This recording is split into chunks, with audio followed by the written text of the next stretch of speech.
You are buying a $1,500 smartphone, but its top-notch cameras give you this? Where are those details I paid for, huh? What if I tell you it can give you much more? Let's compare.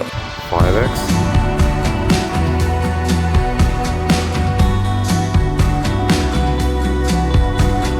There is a big secret that everyone keeps silent about, which will allow you to create the best videos on this device. However, this video isn't just about advanced camera hacks. This is a day in life with Samsung Galaxy S24 ULTRA.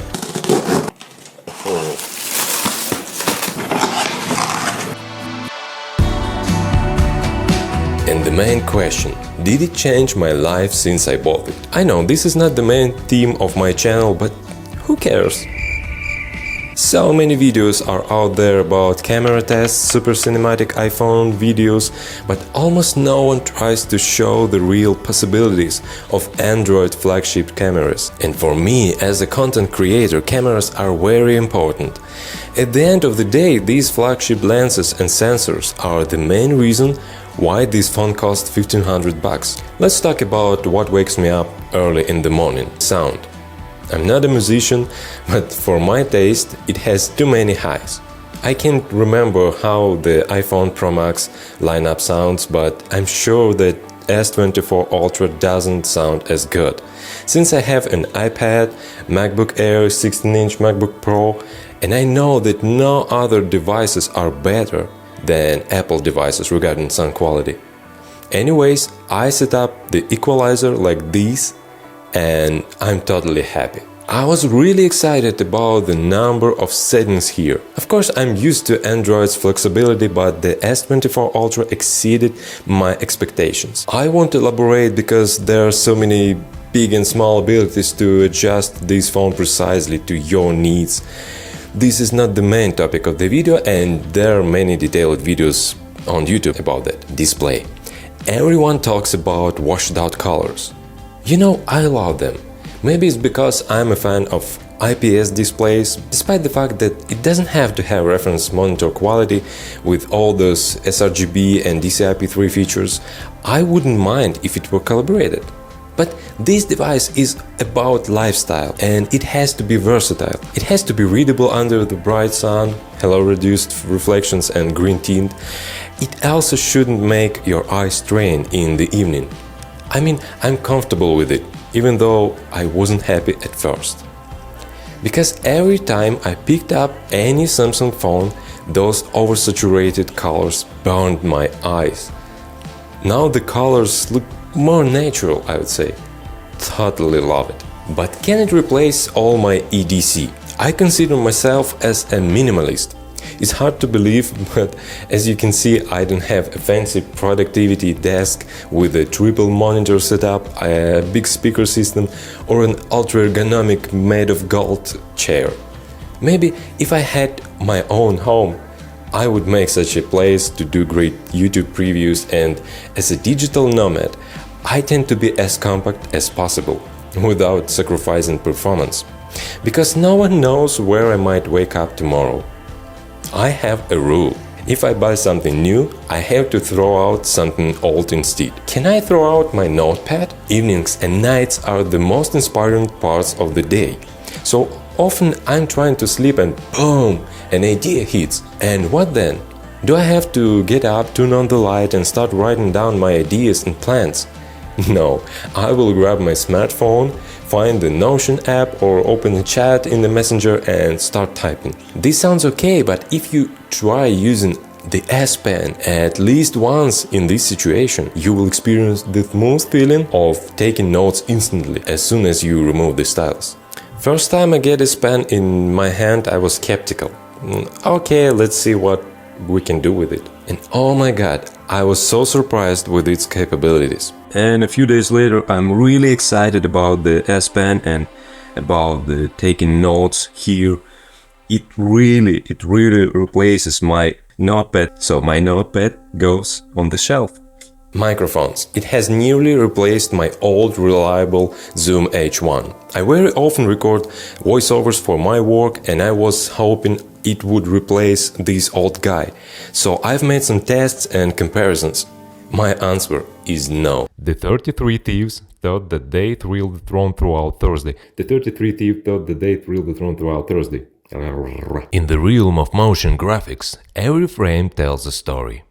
In the realm of motion graphics, every frame tells a story. This phone has good quality mics, but even the raw sound is not as deep as on this recorder. Can I replace my camera? This is the Ergonomics S5 Mark II. It has an enormous sensor size, almost like my head. S24 ULTRA sensors are so tiny, less than my nail on the smallest finger.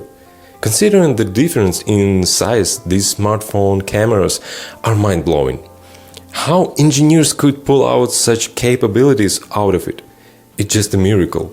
However, I anticipated more. Let me explain. The stock camera app gives such a mediocre video quality that I'm surprised with how other reviewers might say something good about it. And it concerns not only this phone, even the iPhone. But iPhone has lock mode, which gives you incredible flexibility. No crazy noise reduction, no insane sharpening and watercoloring. Yes, you may say it's too complicated. I just want to tap a rec button and get a good result. Agreed, me too. Just look at the image quality difference between stock app and enthusiastic third-party camera app. 0.6 1x 3x and 5x. The difference is insane. So it's capable to shoot crispy videos out of the box. Okay, this is my main secret. This application, which allows you to record pretty raw videos. I would say natural looking videos, and without over sharpening, over saturation and other things that we don't like actually. So this version is directly from the developer, and it has Russian language, but on the Play Market it can use any language, and it has a bunch of settings here, and you can so nicely adjust it to your needs and customize. You have full manual control over exposure, you have manual control over your lenses, and it gives you really great result. I won't elaborate on this more. I think I should make another video especially about the settings here. However, Samsung and other brands just ignoring it. Like everything is okay. Look at this Pro Video mode. Are they kidding us? Even my 5-year-old Chinese phone can shoot lock and has zebras. On the other hand, it has 120 FPS on the main and ultra-wide lenses, as well as 8K 30 on the main and 5X. By the way, in this high-resolution mode, it can compete a little with this app, but not very much. I was wondering if I could film a cinematic video with this app, and here is what I've got. I like that nervous look on your face when you're starting to think that you're talking too much. I like how we just met and I'm not even slightly, but we could go all day. Could be enough by the end of the night. Sitting here talking, kissing your lips and I'm coming alive. But we can start falling, make a list of ways that the time just isn't right. Or we could go all in. Yeah, we could be enough by the end of the night. By the end of the night. And photos. Just compare these. Here is my old Chinese phone with Google Camera mode. What is going on here? Anyways, overall I'm pretty happy with the cameras. At least I can pull out good quality out of it, even though it requires some efforts. Oh, and the front camera. I almost forgot about it. And finally we have pretty nice weather, and I can show you how this front camera is filming. It's very nice, I should say. it's lack of stabilization in this portrait mode, but it looks really nice. So I definitely should make more videos and reels in Instagram using this frontal camera. So I'm pretty happy. Definitely. I'm sorry, I forgot to turn off the stabilization, and now it looks really stable. And yeah, I'm like a real blogger. I'm like a real YouTuber or Instagrammer. I'm really impressed with its quality. It's good enough to take some selfie content for Instagram. I promised myself that I will keep making posts and stories with this beast. I'm so embarrassed that I haven't been able to stay active on there. What a shame. Ergonomics. I constantly do something with this smartphone during the day. Important note, I don't get stuck on Instagram and other social media, only productivity tasks. In the morning, I may watch some useful YouTube videos, check my tasks for the day, and then I chat with my colleagues for work. When I walk in the park, I use my smartphone to write down some ideas or to rehearse my script and take photos. I was doubtful when I was making the decision to buy such an expensive smartphone. What if I drop it on the concrete during my walk, since it's pretty big? I use my $100 smartphone without a case, and my nervous system is okay. But this rubber case for S24 ULTRA solved this problem. Of course, it doesn't look as cool, but at least I'm sure it's safe. But when I'm at home, I use it without the case, and guys, it's such a pleasure to hold this brick in my hand. It has really nice materials, build quality, and its shape does give such a premium feeling. Considering AI features, I can say that during the day I compose my scripts and chat with my customers on Fiverr. It has become so easy with this phone because I'm not a native English speaker. I have been learning English for 2 years now, and I want to check my texts sometimes, especially when I'm writing something important and responsible. So I constantly use this grammar checking feature.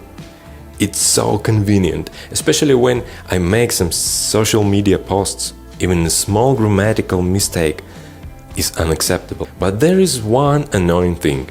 I have to switch between the keyboards to use this feature, because I hate any keyboard if it's not the Google keyboard. Yes, Samsung's keyboard is much better than Apple's, but anyway, I just look forward to Google releasing this feature within its keyboard. However, with this phone, I can effectively compose my scripts absolutely anywhere, in bed, on the bus, during a walk, or in line at the checkout. I want to emphasize effectively, because now I have a complete set of tools for it. Overhyped circle to search feature, I don't know. I don't see myself using it often. It's not a problem for me to use the Google Lens app if I really need it. Maybe I'm not used to it yet, or I'm not a detective who needs to search for something constantly. It has amazing battery settings, like an 80% charging cap and the ability to turn off fast charging. I'm used to saving battery on my devices.